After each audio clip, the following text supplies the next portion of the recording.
Hello મિત્રો, આજે હું મારા પરિવાર સાથે તમને ઇન્ટ્રોડ્યુસ કરાવીશ. તો આ છે મારા પપ્પા નંબર.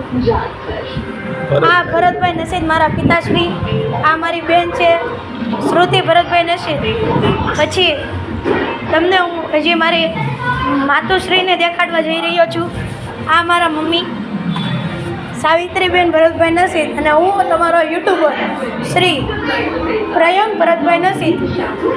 આ અમારો રાકેશભાઈનો છોકરો.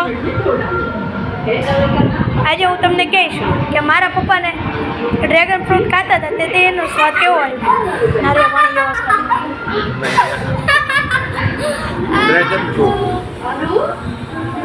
ડ્રેગન ફ્રૂટ તો એની જગ્યાએ છે, પણ ખરેખર આપણા જમરૂખ જેવું મીઠું નહીં, આપણા જમરૂખ જેવો સ્વાદ નહીં. ડ્રેગન ફ્રૂટ એની જગ્યાએ બરાબર છે, પણ ખરેખર સીતાફળ જેવો સ્વાદ નહીં. એટલે આજે મારા પપ્પાએ ડ્રેગન ફ્રૂટની ઇજ્જત જ ઉતારી નાખી છે.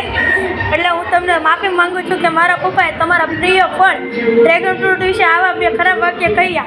તો મિત્રો, આપણે આગલા વિડીયોમાં આપણે સીતાફળ વિશે કંઈક બોલવા જઈશું. તો બાય, ગુડ બાય. અને મારી આ ચેનલને લાઈક, સબસ્ક્રાઈબ અને શેર કરજો. અને જો તમે ક્યારેય પણ ડ્રેગન ફ્રૂટ ખાધું હોય તો આ વિડીયોને લાઈક, સબસ્ક્રાઈબ